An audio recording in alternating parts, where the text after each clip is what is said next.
are stoked on super low tuned baritones and heavy riffing, please crush those like and subscribe buttons. Hello, I'm the Bun and welcome to my channel. Today we are talking about the Gretsch Electromatic Jet Baritone. It is a 29.75 inch scale guitar, comes from the factory tuned to B standard, and is about $550 US. So all that being said, is the Gretsch Electromatic Jet Baritone any good for heavy music? So the number one thing that really stuck out to me was the sound, the pickups. The pickups sound amazing to me. Previously, I've only played this guitar in the store and never really got a great impression of what it was all about. I knew that it sounded pretty good, I knew that the noise was low, but having been able to record it and spend a whole bunch of time with it, I've been really surprised by how great it really is. Number two would be the neck.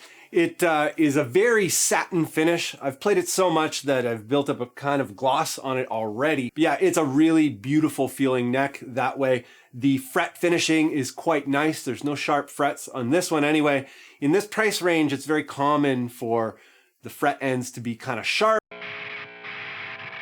Number three, the scale length. 29.75 inches is an amazing scale length for G and F. This guitar ships tuned to B, and Gretsch sells it as a baritone tuned to B now, but when this guitar originally came out, it was marketed and sold as a bass 6. So E to E, low E to E. They already had that in mind when they designed it. It just gained more popularity as a baritone guitar. There is a band out there called Timber Timbre, I believe, and they actually use this guitar as a bass. So there are people using it in low E currently. One of the benefits of the 29.75 inch scale length is if you're tuning to G or F, you don't have to use monstrous strings. You can use pretty light strings. Currently, I'm tuned to G standard and I'm using the Kurt Mangan 14 to 68 strings, and I could probably go lighter.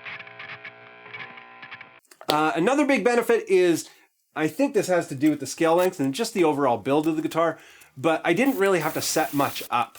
I kind of just changed the strings and pitched it down to G from B right out of the store. I did a very minor intonation adjustment and boom, it was good to go, and it just works. On that note, if you play a variety of material in a variety of tunings, if you're like, I do some stuff in B and some stuff in F, this guitar is really great for that because you can very easily accommodate that stuff and you don't have to fool around getting it all set up. The last thing is probably the Gretsch attention to detail. You know, they got the screw-on strap buttons where you can kind of pseudo lock on your strap. That nice touch, all the finishing, all the knobs, all the switches. The quality of the guitar for the cash is just amazing.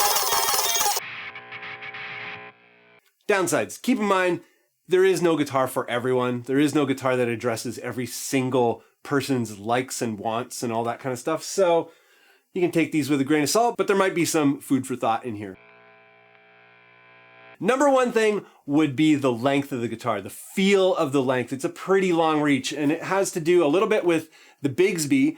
It takes up a lot of the body, so the bridge can't be set any further back, and then the neck is pretty long. 29.7 inches in scale is a pretty long scale length. So this guitar is going to feel pretty long if you have a short reach. I have a massive reach, so for me it's no big deal at all. But if you have a short reach or if you're uncomfortable with a longer reach, that might be a deal breaker for you. Second thing would be the heel. It's a 22 fret guitar, so upper fret access is kind of awkward. The heel is gigantic. It's not contoured in any way. If they were to contour it, they'd have to get rid of the plate, which may mean a different kind of production standard, which may mean a different cost. So they went with the plate, but it's upper fret access is tough. I have some material that's like up there and very difficult for me to play. I can get used to it, but I would rather play that material on a different guitar. So that might be a deal breaker for some people. 3 would be the Bigsby itself. Because the Bigsby design, I hear this a lot, the break angle over the bridge is very steep. You get binding in the bridge saddles. That makes for tuning problems or tuning challenges. I use like nut sauce on everything to lube stuff up so the strings can kind of move as best as possible. But the break angle is pretty extreme and the bridge saddles are pretty sharp, so there is binding if you use the trem, and it doesn't really work great. Some people have cured that with roller saddles. So if you want to use the Bigsby, you might want to think about replacing the bridge with a roller bridge. And the last thing might be aesthetics. A lot of heavy music people, they want, you know, a heavy music looking guitar. And this is a very country looking guitar, very surf looking guitar, whatever you think it looks like. For me, I think it looks pretty cool. I'm not crazy about the sparkle finish, but at least it's black sparkle. So I don't know, it looks good in my guitar collection. The aesthetics are very country. So if that's not your thing. So who's this guitar for? People tuning to G and F who want better tension and lighter strings. People who want to buy a guitar and immediately start using it. There's no big pickup swaps that you need to do for a killer tone. And for all of you who are playing a wide range of baritone tunings from B all the way down to F, the 29.75-inch scale length can accommodate all of it with very little setup. And of course, for the budget conscious, if you're trying to get into this baritone thing and you don't have a ton of money to spend, this is a great option at $550 US.